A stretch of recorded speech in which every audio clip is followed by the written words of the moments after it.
Want help to grow your business? Download BRiN, the world's first business advisor in your pocket. To find out more, visit BRiN.ai or search the App Store today.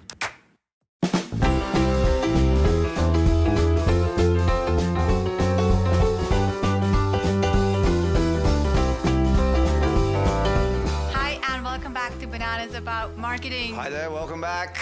We are the founders of Basic Bananas. My name is Franziska. Yes, and my name's Christo. Are you the lovely Franziska? Sometimes. Sometimes, not always lovely. I don't feel lovely right now, so maybe I'm just the naughty. The naughty Franziska today. So what are we looking at? Most importantly, what we're going to talk about in this show is the OnePage marketing plan. And this is a framework that we've created and that we've used with hundreds and thousands of businesses to really put an end to a scattered approach to marketing. So what a lot of businesses do, unfortunately, is they have a very scattered approach to marketing. You might want to talk a little bit more about that. And this one page that we want to share with you today will make sure that you have more direction, you have more strategy, you have more clarity what to focus on in your marketing. Do you want to share a little bit about the scattered approach while I draw something here? Sure. So most people, like when it comes to marketing, they're just kind of looking at, where do I go? Like typically what will happen is it'll end up very scattered, and some of this might resonate with you on different levels. As a viewer, in relation to your own business, what tends to happen is people go out and think, okay, I need to do some marketing, or you get the idea that you want to ramp up your business. So you go, okay, let's say it's me, Christo, I get the idea, I want to ramp up my business. So my ears will prick up to marketing ideas. And I kind of notice that someone over here says, well, you should advertise, with us, we go out to say 100,000 families every single day, pay us $500 a week, whatever it is. And I kind of rush over there and I give it a crack, and I might try again, and weeks go by and I pay my, $500 a week, and then another week and I pay again, and then I pay again, and then I pay again, then I pay again. And then I start to kind of think, well, am I really getting more than $500 in sales compared to what I'm spending on this thing? And I start to think, well, maybe not. So then my ears kind of stand up again to other marketing ideas. Someone else, over here says, well, you should try and, we'll do some campaigns, and it could be anything. It might be, PR or social media or blogging or whatever it is. And so then we kind of abandon that first strategy entirely, and then we go chasing after this next thing, and then we give that a crack for a while, and then we might pay and pay and pay and pay again. And then the same thing will happen after a little while. We start to think, well, am I really making more than, might be spending $1,000 a month now, making more than $1,000 a month in sales compared to what I'm spending? And then we start to think, well, no. And then someone else clever says, well, you should be on, Facebook or something. And then we abandon that entirely. We abandon the first one. Then we get on Facebook and we post and post and post and post. And then we get to a point where we think, okay, well, it might be fun for about 2 weeks, and then it starts to feel like work. And we kind of sometimes too just run out of ideas. What else am I going to put on there? And then we look at it and think, well, I got some likes and I got some extra comments, but realistically, did that put any cash in the bank? And the answer is usually, well, no. So then we kind of abandon that entirely, and then we go off and chase the next thing and the next thing. Now, it's going to be a lot more time consuming, a lot more stressful, a lot more expensive in the long run to have this scattered approach to marketing compared to what it would be to have a simple plan in place.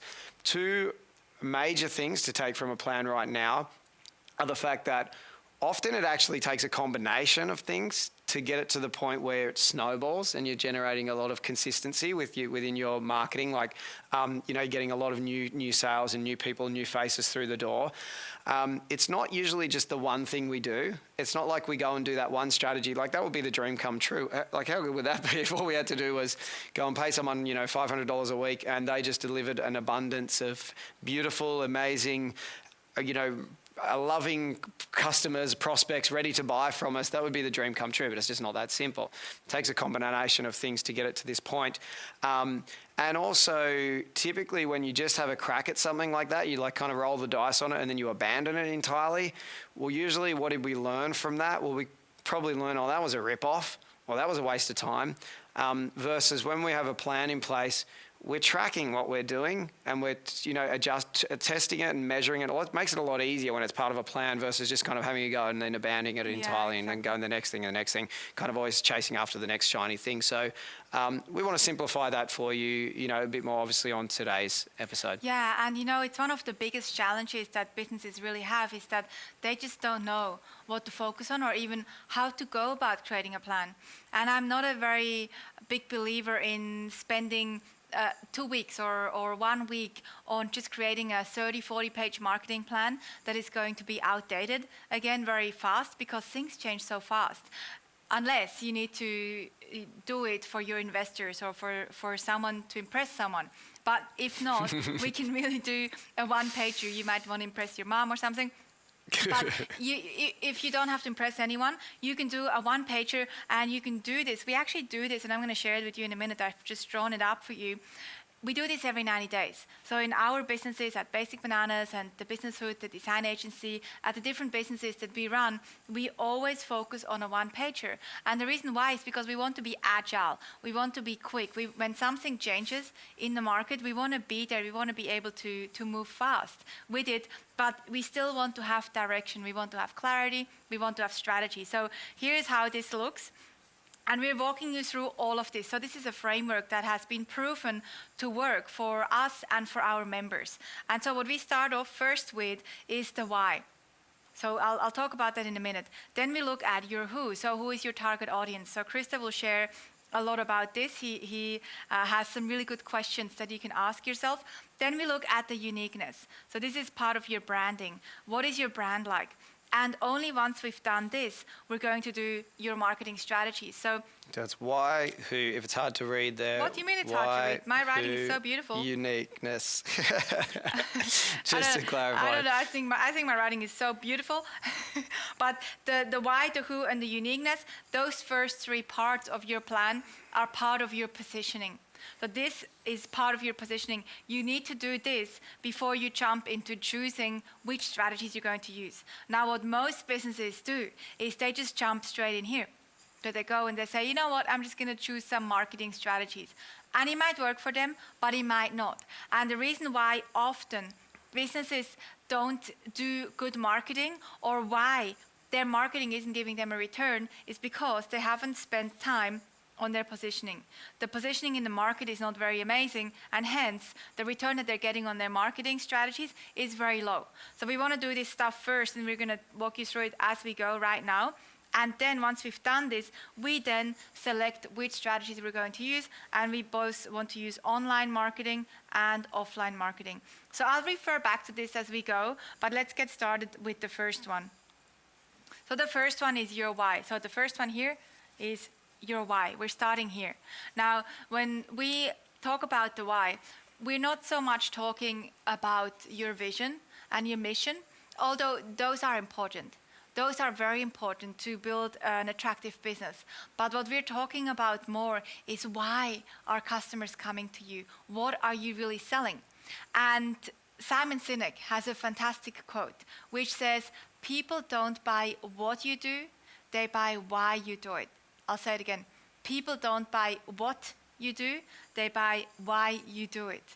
And maybe to show you an example of this in action for a small business, I'll give you an example. A few months ago, we were over in Los Angeles running a workshop, and this gorgeous woman walked in, and she says, "Hi, my name is Sarah Martin." And let's see if I say you're Sarah Martin. Yes. Hi, so, I'm Sarah Martin. Sarah, what do you do? What's your business? I am a microtherapist, kinesiologist, and EFT person. That means emotional freedom technique. It doesn't stand for electronic funds transfer in this instance.